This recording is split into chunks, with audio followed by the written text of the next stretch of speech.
secret mission before Pearl Harbor attack.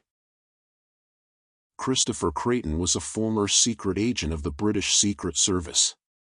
In 1996, the book Operation James Bond was published, in which the author makes a statement about the fate of HMS K-17 Dutch submarine. Did England and the USA sacrifice their Dutch allies to cover up the Pearl Harbor attack? Months before Pearl Harbor, Churchill and Roosevelt held a secret meeting in a warship off the coast of northern Canada.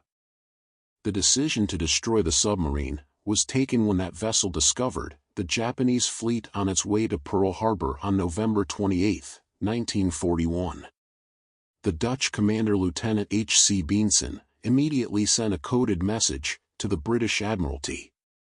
This message was intercepted by the cryptologists of Section M, who sent it onwards to General Donovan in Washington, D.C., and to Major Desmond Morton of the American and British Secret Services. Both of them informed their leaders, President Roosevelt and Winston Churchill. These four people were informed about the forthcoming Japanese attack, which had to remain strictly secret. In those days, approximately 80% of the American population was extremely isolationist, orientated and strongly opposed against war with Germany or Japan. Roosevelt though wanted a war with Japan, but could not declare war without a valid reason.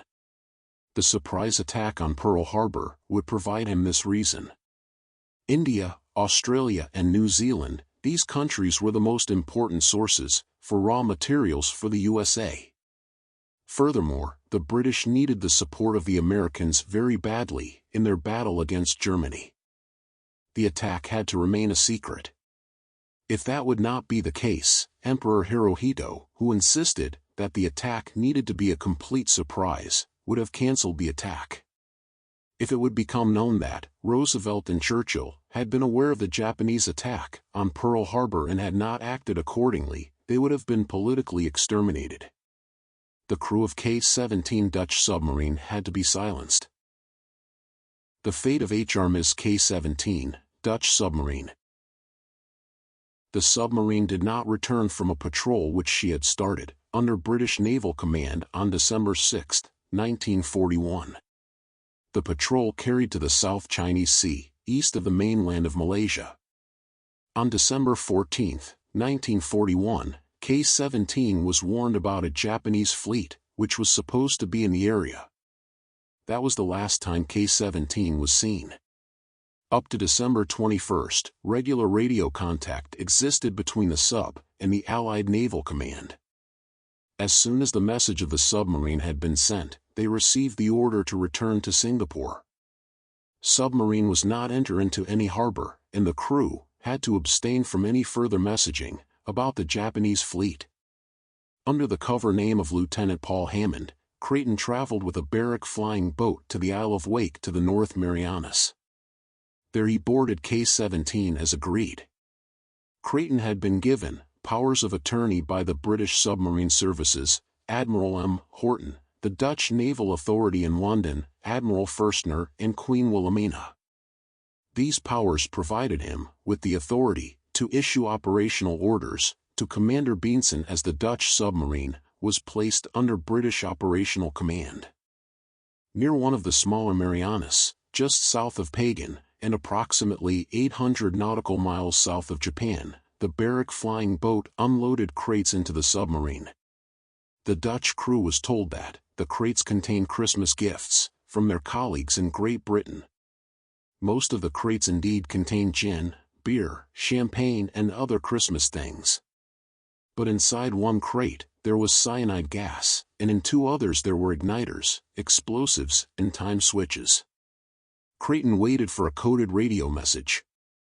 In case the Japanese fleet would cancel the attack on Pearl Harbor, his operation would be suspended. The next day, December 7, 1941, Creighton left the submarine and returned to the barrack flying boat. The British secret agent received the order to continue the operation. Half an hour later, the deadly cyanide gas escaped, and it could be seen how the crew tried to escape from the sub. A little bit later, the vessel exploded. Creighton watched from his plane as the submarine sank. Several crew members survived and surfaced. Creighton shot them one by one. It was a cold-blooded murder all the way up until the last shot. The Dutch submarine was supposed to have been blown up by the British Secret Service because the crew of the boat was estimated to have discovered the Japanese fleet on its way to Pearl Harbor. Churchill wanted the Japanese attack on the Pacific Fleet in Hawaii to be successful, and therefore it had to remain a secret. A successful surprise attack on the battleships in Pearl Harbor would draw the American population from their isolation, and the United States of America would become involved in the Second World War. This should also be the wish of the American president, and therefore the leaders agreed that the Dutch submarine and its crew ought to disappear. Did KXVII Dutch submarine blown up by orders of Winston Churchill and with the knowledge of Franklin Roosevelt and Queen Wilhelmina? Creighton indicated that all documents regarding the Dutch submarine had been destroyed or falsified by the British Secret Service. Did the entire crew, 38 men, died because Churchill's and Roosevelt's secret operation? Based on the book Operation JB by Christopher Creighton.